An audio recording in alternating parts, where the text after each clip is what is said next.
In this episode of Radio Tenue de Nîmes, Menno had the chance of talking to Doug Palladini, the global brand president of Vans. They touch upon Paul van Doren's legacy, Vans as a brand, and its mission. We are here today with a new episode of Radio Tenue de Nîmes. We have a guest on the other side of the globe, and this is the first Radio Tenue de Nîmes that we'll be recording through video, so not live here in Amsterdam. But I think it's always important to have a special new situation with a special new guest. And Doug, I'm super honored to have you on the show today. For those of you who don't know you, you're the global president of Vans. And you wrote books about Vans. You probably know more about the Vans brand than anyone I ever came across. And we're super excited to have you on board. And before we start, I would like to ask you a question. How did the finance guys in your company ever agree that a marketing person would head up the company? Those are the guys who get to spend the money, no? Yeah. Well, first of all, Menno, thank you so much for having me. Pleasure to be here. Miss you all very much. Miss your beautiful city. Miss your beautiful store. And can't wait to get back there in person. So this will have to do for now. It's great to be able to see you and talk to you, but look forward to being back in person as soon as possible. Fantastic. Yeah, you know, I often ask myself that very same question. I believe I'm the only person in the history of our parent company, VF, to come from marketing to be a global brand president. And yeah, it's like letting the fox into the hen house, right? So yes, so you have to learn you have to learn a little bit of financial discipline along the way, but I never want to lose the marketing side of who I am. So I try to keep a healthy balance, I guess. Well, please, know that I asked this with a very big marketing heart. So I thought it was a nice way to kick this off. Doug, this must have been a very weird week for you. You mentioned it briefly when we spoke to each other prior to this to the show. You had to let go of the Vans icon. My condolences. Paul van Doren passed away last week, I believe. Can you explain a little bit how devastating this is to a company like Vans to lose its founder? Yeah, thank you for asking. Yeah, it's been a tough week for sure. We lost Paul last Thursday, and I would tell you it's been a combination of sort of sadness at the loss, but also an appreciation for a life incredibly well lived, is what I would say. Our concern is for the family, the Van Doren family, which remains very much a part of who we are. Paul lived 90 incredible years of life. We should all be so lucky, right? And he made the most of every single one of them and leaves behind an incredible legacy for us all to continue to honor and to shepherd forward. But there certainly is sort of that sadness of the realization that one of our namesake and one of the co-founders of our brand is gone. For sure. So, but our concerns with Cheryl Van Doren, with Steve Van Doren, with Christy Van Doren, who remain very important parts of our brand, who have critical roles in our company, and are obviously dealing with quite a bit of loss right now. Hey, and Doug, Paul just finished a new book. Is that right? Yeah, Paul. So we call his 90th year his victory lap. To be honest, He was able to publish his memoirs. It came out 2 weeks ago. The book's called Authentic. It's an excellent read. And if you want to get the audiobook, Tony Alva is the voice of the audiobook, which is pretty cool. Wow. And that came out 2 weeks ago. So he got to see that. He got to see all the press around it. And then we've also just completed a documentary film about Paul's life that's incredible. No one's seen it yet outside of a few people here at Vans, but it was made by an incredible documentary filmmaker named Doug Palladini. If you saw The Defiant Ones, the story of Jimmy Iovine and Dr. Dre, sure. that's Doug Palladini. And so he's an incredible storyteller, and he spent, over the last year, an incredible amount of time with Paul. So we were able to really capture who Paul is, get the real story of his life down in words, down on film. And so we're very grateful. That he was able to stay with us to see all those things come to fruition. Wow. It's, in a way, it's the most beautiful end you could think of. It really is. There's something sort of poetic about it, right? And when I read about the Vans company and how Mr. Van Doren founded the company, I love to read about the love and care, about work harder than anyone, but also, sort of love what you do or leave it. How did Mr. Van Doren influence you as a leader of the company, but also as a Vans protege in general? Yeah, well, listen, Menno, that ethic that you just described is the Vans culture today. So what started in 1966 remains very much a part of who we are today. And I think the way that manifests itself is in what we call Van Doren spirit, right, which means titles don't matter. We're there to help each other out. I, as the global brand president, need to help take out the trash and fill up the buckets with ice, just like everybody else does. And I'm not above that. And that's a sort of an honor to be able to do that. And I think we all sort of have that theory around here. And I think that comes directly from the way that Paul worked, right? And I love that. And the other thing I would say, Menno, is when I started at Vans, Paul wasn't around.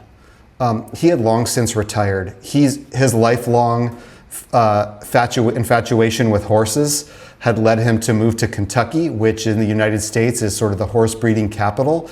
And he was breeding racehorses. Really? He grew up at the racetrack, and he was breeding racehorses. So he was making quarter horses, not slip-ons anymore. And so his son Steve Van Doren and I transpired to try to rope him back in to the brand. And we were able to do that pretty successfully. So for the past, decade, I'd say, he's been around a lot more. And so he's had a lot more exposure to what Vans is all about now. And our family of thousands of employees have got to hear directly from Paul and hear his stories as well. So that's been a really nice exchange to see. So he's left a very indelible mark, not only as the founder from way back in the day, 55 years ago, but more recently, what can he teach people today? And there's a couple, he was always great with lessons. The documentary film is built around the life lessons of Paul Van Doren, which are pretty remarkable. But the other thing that's great about him, Menno, is that he was in awe of what this brand had become. He called it his magic. He couldn't believe the magic of Vans. To see what he started with one style of shoes and then 13 stores, becoming this big global brand, doing $4 billion in sales, thousands of stores all over the world in 90 countries, and he just loved that part of it. So he got to travel the world quite a bit with his son Steve and see that for himself. And that was just so gratifying for him. I'm really happy he got to have that experience. Yeah, and besides being a true people manager and of course the real heritage of the brand, what else did he put back into the company over the last decades? Yeah, I think it was that overall sense that ultimately what a brand is its people. Right. And if you can bring in people who share your passion and your dedication, and you can allow them to become the best that they can be, then you will have a better brand. And so he always talked about it's not about waving the brand around like a flag, it's always about the people. And so that people focus, it's something that's very kind of cool to say in business these days, that you have a people first brand. It's a lot harder to do, but I believe we've been able to actually keep that thinking alive and very much in practice at Vans, as big as we've become all over the world. And that people first approach remains, I think, front and center of who we are today. And what is your most important personal lesson that you learned from Mr. Van Doren? One of his biggest lessons is this concept of not chasing pigeons. I won't spoil the story so that you can read about it in the book or see it in the film, but what it basically means is pull yourself up by your own bootstraps, do it yourself, take your own responsibility for help making those around you and what you do a success. Don't let anybody else do that for you. Take responsibility for yourself, and that's been a very, very important lesson for all of us. And isn't that a beautiful bridge to? Well, let's put it differently. That could also be a metaphor for sports, for the existence of skate. I mean, if you don't want to be smashed to the asphalt 99 out of 100 times, you might not even want to start skating, right?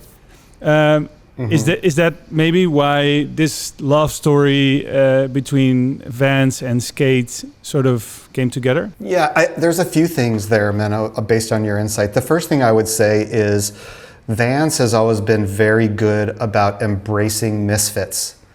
When the Dogtown kids first skating our shoes and would come into the store and want to buy one shoe at a time, we embraced that. They were not your typical. We didn't say, "Get out of here, kids. We're trying to sell stuff." We were like, "Oh, come on in. What are you doing? What is?" We didn't know back then. He didn't know what skateboarding was all about. He didn't know. He didn't make the shoes for skateboarding, but he saw these kids and saw their passion, and he embraced that. And then the punk rock people saw the skaters wearing Vans, and it was the Minor Threat, Ian Mackay, and Henry Rollins type people back in Washington, D.C. back in the late 70s who were following what was happening in skateboarding that then adopted Vans and were like, oh, more misfits, come in. And then now a lot of our employees feel that way. It's like, well, we just want to be who we are. We don't want to necessarily have to fit into a prescribed notion of what normal is. And we all feel welcomed. To be a part of the Vans family. And I think that individuality, being comfortable who you are, being able to express who you are, is a big part of what Paul was talking about. It feels like a lot of the Vans heritage is very much connected to how I like to see jeans. That's of course my biggest love, and I also love to refer to this book every now and then when people ask me about the relationship between jeans and Vans. That's a good one. I have that one too. And if you look at Hugh Holland's Locals Only cover, you might not even need a white T-shirt, Doug. We just need jeans and a pair of Authentics, right? That's exactly. That's really cool. Yeah, that's a great book, and Hugh's a great photographer. But how did the Misfit brand get into something connecting to all the dads and the sons and the daughters and the mothers in the world, basically? The way that I would describe it is that our tagline for our brand has always been off the wall. Sure. And when I think about off the wall, the way that I describe it is that off the wall is a state of mind. It's not about your age. It's not about where you live. It's not about your ethnicity or who you love. We welcome everybody to Vans, but what we all share is that state of mind of living off the wall. And that's being your authentic self. That's sort of drawing your own line in life, right? And having your own belief in your own form of sort of creative self-expression and your individuality. And so as you think about off the wall being a state of mind, then that's perfect, because then you can welcome in the dad or the grandpa or the baby or the little kid. It doesn't matter how old you are or where you're from. If you understand that ideal, that ethos, then you're part of our family. Yeah, and for the people watching that are not familiar with the off the wall meaning, it's referring to the guys skating through the pools and literally going up in the air, being off the wall. Is that correct, Doug? Yeah, the literal meaning is from when those first guys went over the light in the pool, right? Yeah. And then it would, you talk to Tony Alva, you talk to Stacy Peralta about this, And then they were able to get above the coping finally and take it into the air and off the wall back into the pool. So is that evolution of skateboarding, excuse me, that came through the Dogtown crew that really created modern skateboarding. And it was about that very first move. And about persistence and about the fact that they weren't allowed in the water, if I'm not mistaken. So they found something else to do, right? Well, it was more back then this was in Venice, California in the early 70s, and there's a lot of flat spells where there are no waves. And so they were looking for something to do when there were no waves. And so they were they were actually part of a group that hung out at the surf shop called the Zephyr Surf Shop. And it was a surf shop. And then they sort of adopted skateboarding and brought that in as their non-surfing activity. And so that's where the Z-Boys, so when you see Dogtown and Z-Boys, that's what they're talking about, is the Z-Boys came from that Zephyr Surf Shop in Venice. Awesome. Hey, and I also read that the Vans brand is always a little bit perceived as being the underdog, and there could never be too much ego involved. Is that in any way related to the Misfits start and the cultural groups that you were connecting to? Yeah, for sure. You know, if you're the individual who sees yourself a little bit different than everybody else, then that's the opposite of using that sports analogy of the team, where you have to all work together as a group. There's lots of rules. There's a referee with a whistle, right? Telling you're doing it wrong if there's an infraction. Yeah. And that's not what our world is about. So, you know, when you win, when you're on a podium, you're saying, I am the best at this. In skateboarding, when somebody does something new or something mind-blowing, what do the other people around do? They all slam their boards on the ground as like an applause to say, well done, that was amazing. Yeah. So they're more inspired by each other instead of competing against each other. I think that's a very important sort of differentiator to help explain that off-the-wall mindset. And of course, any brand would wish for such a rich legacy and such a beautiful history as a brand. But at present, you are a $4 billion company. How do you bridge there? How do you become such a big company and still stay rooted in your own heritage? Well, honestly, Menno, it hasn't always been that way. This is a brand that has tried very hard to kill itself many times over in the 55 years that it's been around. We call them our evolutionary dead ends. And we have these spots around the building. If we could walk around today in the headquarters, I could show you examples of all these evolutionary dead ends where we completely lost sight of who we were. And I would say the reason why we've been able to grow and be successful in the past 20 years or so has been because we've gotten past that and we've been able to remember where we came from and who we are. And we've been able to keep those roots that you spoke of very well watered and really honor our legacy and say thank you. You know, we use this phrase around here of being hungry and humble. Hungry and humble. What that means to us is somebody tells you, oh, Vans is doing so great, and 4 billion is incredible, and you guys are killing it. And what we say is, thank you very much. And then we forget about that and we put our heads down and go back to work. And so it's about that humility, and it's about being humble that I think is a big part of what allows us to stay hungry, to stay the underdog. We have this awesome thing we did downstairs in the building. Again, I could show you. It's a big tapestry, huge tapestry hanging in our hall of David and Goliath.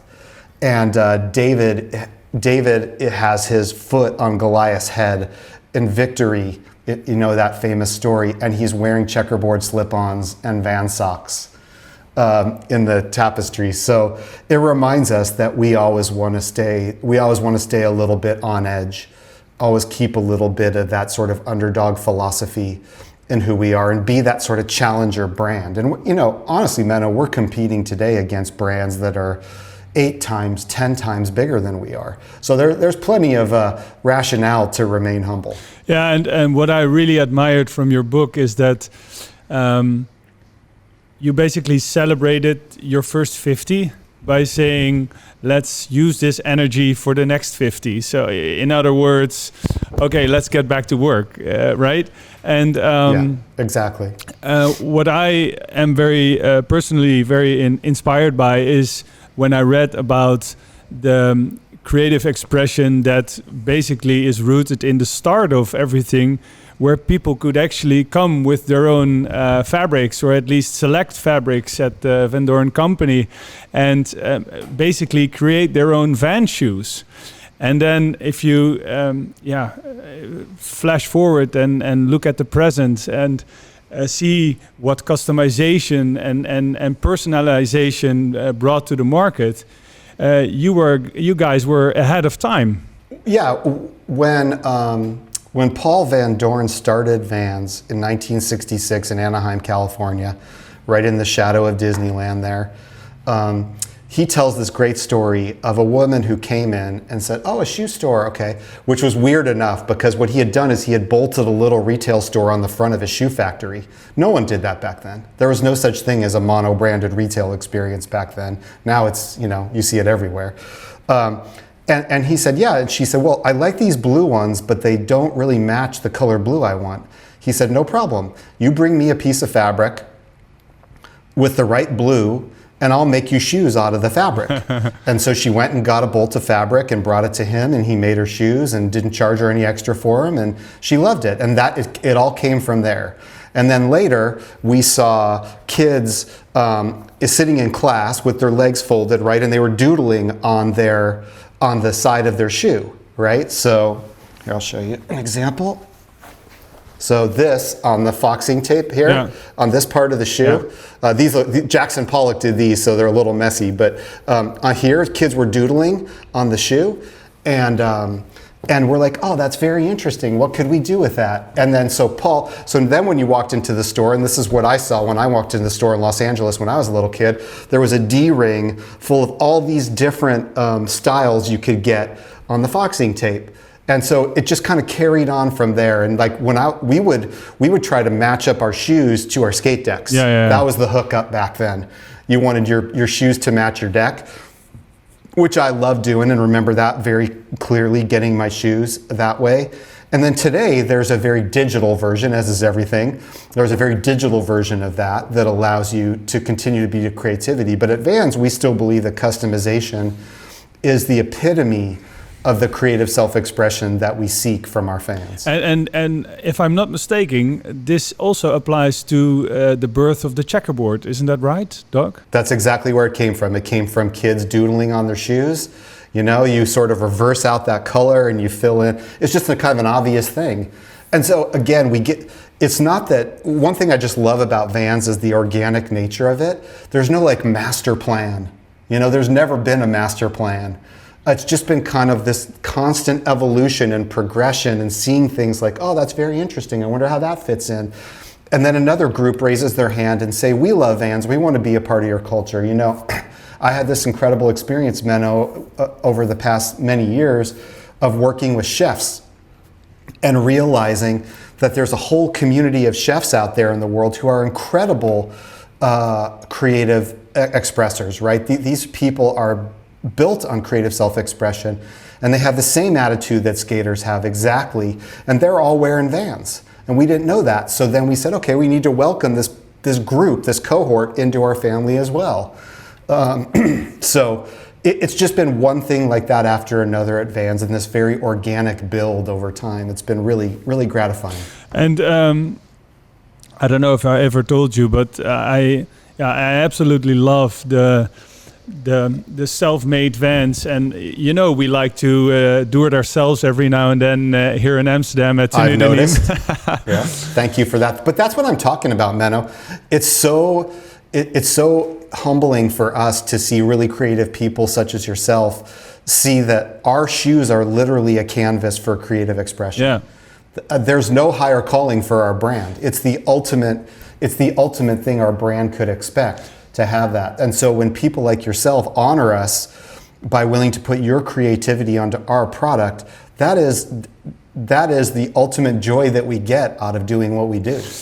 Yeah, and sorry for bringing up the relationship with jeans all the time, but my biggest denim collection is, I think consisting of about 200 customized denim pieces, political pieces, artistic pieces, completely ridiculous denim pieces. So I think, the beauty here is that people kind of celebrate the simpleness of a product and then make it their own and make it even more unique.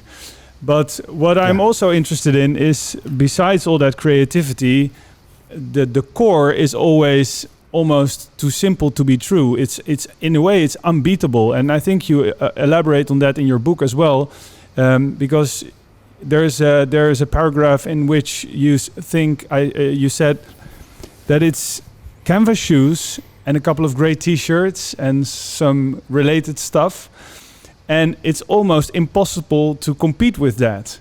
And it really intrigued me. But can you explain what you meant there?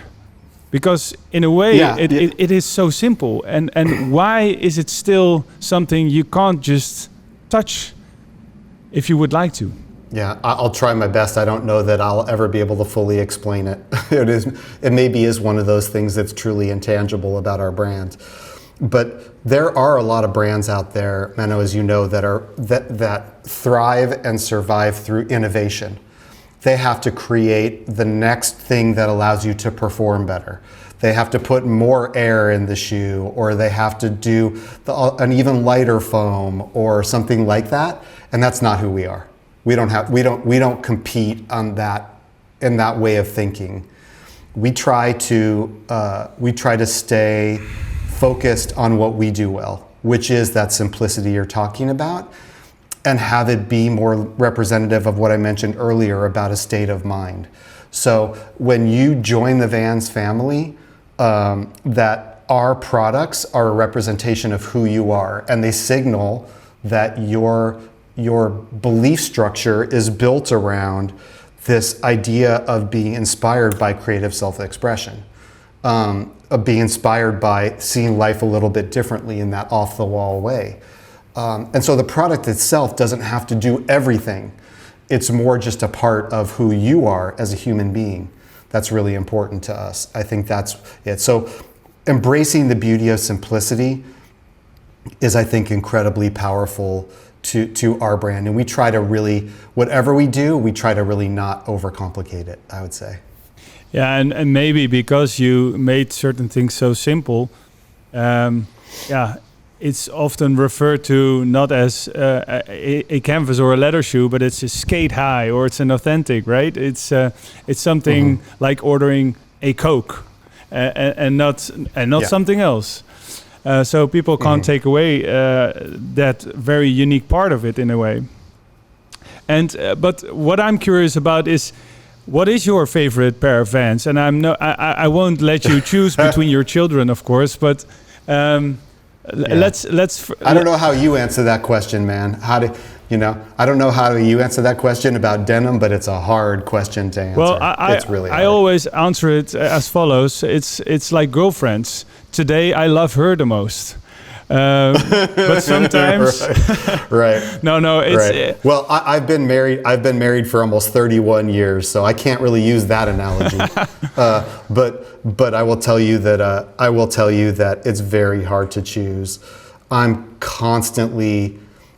I guess one thing I would say is that I am in love with a new pair of Vans every week, because we keep putting out. I am in constant awe of our product teams in apparel, accessories, and footwear, and equipment too. It applies to our snowboard boots too. But every week there's something new. If you talk to my assistant, she'll tell you, every week I'm like, can you find these for me? Can you find these for me? Because I'm seeing what's coming out, and I'm always wanting that next thing, and just excited about it. And honestly, Menno, this is my 17th year with Vans. So if I can be 17 years in and still feeling that excitement for the next new thing, I know that I should still be here. when the next shoe comes out and I'm like, I'll know it's time for me to go do something else. But what about a style? You can choose your favorite Vans style, I presume. Okay, well, if I have to default, what I usually say is the skate high is my favorite style. And one of the main reasons is because it has so much space on the side to be able to reflect whatever it is that's going on there. So if we're working with Supreme and doing a Public Enemy collaboration, then you really see all the Public Enemy on the side of it. Or if we get to do a Led Zeppelin, it's not just music. If we get to do an artist collaboration, or the latest one we did a pack in honor of the 1 year of Jeff Grosso's passing. That was skate highs, and being able to see all the beautiful material on the side of the shoe. I just really like that aspect of it. So I guess I've always been kind of partial to skate highs, but man, it's today it's Jackson Pollock authentic. Were you wearing these that you just showed? Today it's a Jackson Pollock authentic, exactly. Well, so I can't. I mean, this is a big shout out to my buddy Brian, but there you go. Look at these skate highs. If you would not have chosen skate highs, I would definitely. I would always also pick them. But look at these. Yeah, it's funny you show those, Menno. We have this sort of ethos belief that I proselytize about at Vans all the time, which is about embracing imperfection. So there are some shoe collectors who send somebody to wait in line for them to buy a pair of shoes that are very limited, and they take that box, they never open it, they put it in their closet or in their storage facility, and it's like buying a stock, right? Or it's like an investment, right? And Vans, I like Vans that are the opposite. I like the ones that are dirty, torn, worn, falling apart. There's pages on Pinterest, on Facebook, etc., Instagram feeds that are dedicated to the worst beat up Vans, and I love that. Like these ones? Yeah, there you go. Yeah, because I love this picture, Doug. I really say, yeah, I really believe that, and I know that there's a denim analogy here, but I really believe that those shoes are the beloved shoes. Yes. Those are the shoes that when you look down, you think about all the amazing experiences that you had in them, right? The shoes that are sitting in your closet unworn, they didn't have those experiences. They weren't a part of your life, right? Am I being a little bit of a freak to say that I also believe that these just simply look the best?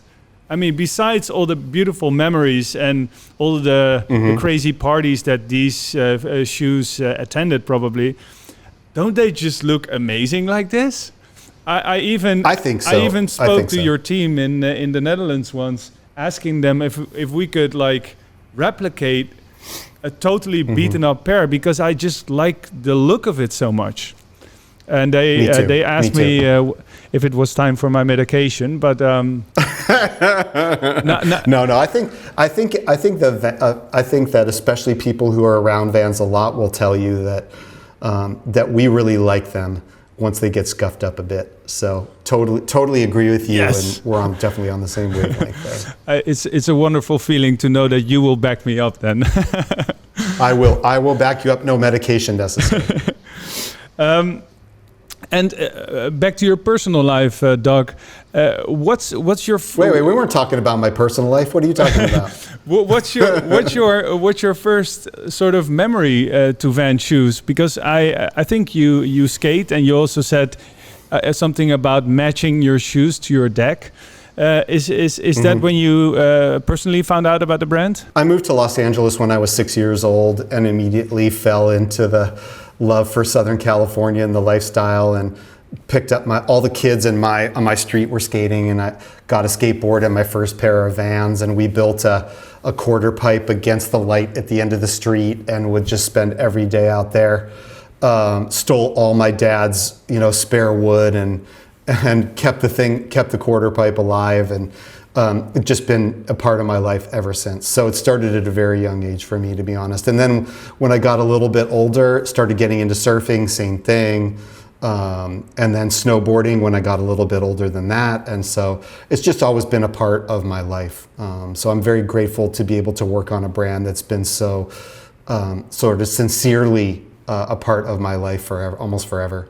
Well, it feels like you have the best job on earth. Basically, it's you're living. I'm not going to argue. Hey, and I was sort of in doubt whether I would use this subject today, but of course we are in a very crazy year this year, and without going into something negative, I was very interested to know how you managed to keep Vans during the course of the last 14 months during the pandemic. Yeah, it hasn't been easy. I will tell you that Vans thrives on being face-to-face with our fans. No matter where you go in the world, we really do our best work when we're together with you. And so that could be at the House of Vans, that could be at a skate event, that could be just at a little demo in front of the shop. It could be doing a launch with our friends at Tenue de Nîmes. But we thrive in being there, right? In being face-to-face with people. And that's been the hardest part during the pandemic, is not being able to be face-to-face with people. So it just like COVID took away people's sense of smell or sense of taste, we feel like we lost one of our senses when we weren't able to have in-person events and be with our friends all over the world in person anymore. You know, a normal year for me, for Steve Van Doren, we're traveling 150,000, 200 air miles a year to be with everyone around the world. That's very much an intentional part of who we are as a brand. And so we've had to figure out virtual ways to recreate that, to create something different. I don't think we could try to equal that or mimic that. I think we just had to go a different direction and find, well, how can you embrace that off-the-wall state of mind in a virtual space? And we've tried very hard to do that. And we've created, I think, some brilliant content that I'm very proud of. We did this whole series called Bouncing Off the Walls that was about inspiring people to do different creative things when they're stuck indoors, full of anxiety and fear and perhaps not feeling their best. And we also took the opportunity, Menno, that I'm very proud of, to give back to other people who were having it worse than we were, to be honest. I'm wearing a shirt today from a project that we have called Foot the Bill. And Foot the Bill was about remembering where we came from, as we talked about earlier, and taking care of all the small businesses that suffered much worse than we did. And so some of them were our board sports accounts, art galleries, music venues, restaurants, supporting other small business expressive creators around the world by saying, we remember you in this difficult time, we appreciate you, and we're gonna help take care of you where we can. So each of these people were invited to come in, design their own Vans shoe and t-shirt, and we sold them on their behalf and then gave them the proceeds from those sales as just a small gesture to say thank you, and we want to do our part during the pandemic to support you. So it gave us a chance as a company to sort of attain that higher calling. You know, when people aren't interested in transacting with you, what else is there? Well, we have these deep emotional connections with our fans, with the people who help support us when times are well. We need to remember those things when people aren't as interested in buying stuff. And so if I had to pick one thing that I think kept us together, it was rising to that higher calling. And to say thank you and to pay some back. And is this also what inspired you as a leader, as as the president of Vans? Because it's not only, of course, the end consumer, but it's also all the members of the internal family, I assume. Absolutely, they're all people. You know, at the end of the day, they're all people. They're all humans, and you want them to have reasons to believe that they're working for something that's more than a shoe or a t-shirt, that there is this higher calling of enabling creative expression everywhere in the world. And so we did some things to make sure that we were being that people first brand that Paul talked about earlier. We made sure, even though all of our retail stores were closed, for example, we made sure that all of our employees got paid during that downtime nonetheless. We made there were people who had to go to work and are people management after all. Yeah, I mean, you have to be. I guess what I would say is, there's that old philosophy, Menno, that when the chips are down, you find out who your friends really are, right? And I think what we wanted to do was be able, while times are really tough, to be able to reinforce the people's belief in our brand. To say, if you're an employee, we want you to reinforce your belief that you're working in the right place, a place that shares the same values that you do, okay? And the way that you do that is by being empathetic, by making sure you're putting your money where your mouth is, by saying it's all good from a work standpoint. If you need to go be with your family, go be with them. If you need to move in with your parents, go ahead. We're going to be as flexible as we need to be during this pandemic together. And so it's just about showing that we care more than anything, about being human, That's really what makes a people first brand. And a lot of Van Doren spirit, I reckon. It's Yeah, not always easy. I mean, we can't fully eliminate the frustration and the anxiety and the fear, but we tried to do our part, is what I would say. Hey, Doug, and I would love to spend maybe 2 more hours, but your time is limited, so I have to come to some of my last questions during the show. Okay. In your book, I read that I think it was Steve Van Doren who mentioned that in the 90s, Vans went from a production company into a marketing company. Can you explain what he meant? And can you also give your vision on, let's say the next few years, what kind of company Vans is to you at present? Yeah. Paul Van Doren was a manufacturer. So he was an operations guy. He understood how the pieces fit together, how to make a very good vulcanized rubber shoe. That was him, right? But he didn't understand marketing. He didn't understand advertising. He didn't understand about how to make that connection. He was very fortunate his son did. So Steve just had this sort of innate understanding of how to make these connections with people. And so he was the one always out there handing out t-shirts, passing out flyers. I'm convinced he was the first guy to make a sticker as a representation of your brand and pass out stickers to people. I think a lot of what we call grassroots marketing today, I believe Steve was the first person to do in our industry. I really do. Awesome. I really do. He was the first guy to get out there. And that's because his dad wasn't going to give him a marketing budget. So he had to think about, all right, how the hell are we going to get people to know what Vans are and to go to the stores and to ask for Vans? Not an easy task. So he was the one making the flyers and the stickers and the t-shirts, and that still remains a big part of who we are today. And he provided Sean Penn with some checkerboards, and the rest was history, right? That's right. That's right. Both good and bad. So he was able to show the value of press, the value of publicity. And we became a national brand when Fast Times came out in the early 80s. I think it was 82 when the movie came out. But we also learned a valuable lesson about not believing the hype. Because what happened at the time is we started getting orders flooding in from all over for checkerboard slip-ons. And we made them as fast as we could to fill all that demand. And then the movie was over and people went on to the next Return of the Jedi or the next movie or whatever it was. And Fast Times became, something in the past, and we were left holding the bag on millions of pairs of shoes. And guess what? The people that ran the company at that time had to declare bankruptcy. And so that was a very important lesson for us. Paul came back in. He loves to tell the story of, it's not going to be easy, but we're going to pay every penny back. And he did that. He said, the court told him, you're only going to have to pay 10 cents on the dollar for all the money you owe. And he said, F that, we're paying every penny back. And you may have to bring in your pencils from home because we're not going to be able to afford office supplies for a while, but we're going to pay every penny back and then we're going to go back to growth. And that's exactly what he did.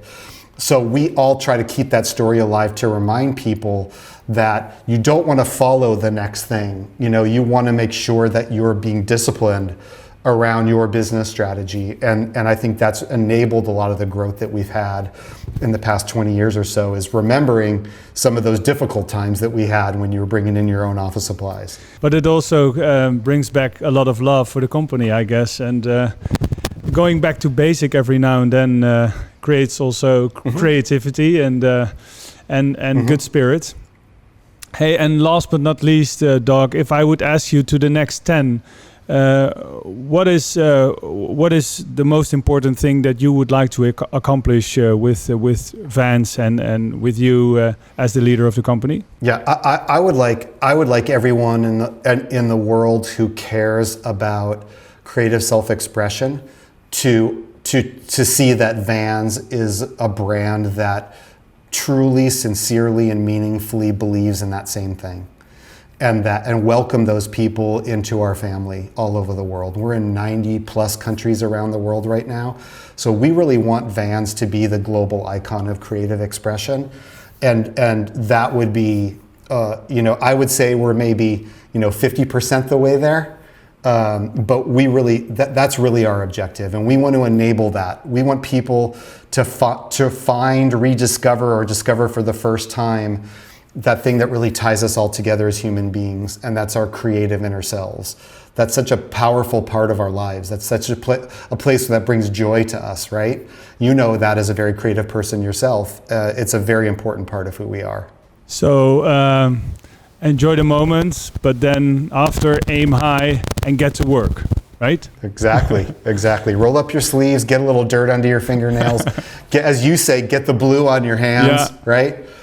Yeah, from the indigo, get a little blue on your hands and be in it, be a part of it. So if your Vans are not at least partially destroyed, you didn't work hard enough, right? Exactly. Keep trying to get a hole in those shoes. Exactly. Doug, it was a tremendous pleasure to have you at Radio Tenue de Nîmes. I'm very honored to have you here, and like I said, I could have talked to you for hours, and I think we have to book our next one the next time we see you in Amsterdam, or maybe on the other side in California. For now, thanks so much, and we would love to see you again soon. Well, the feeling's mutual, obviously, and always great to talk to you, Menno. Take care. Bye-bye.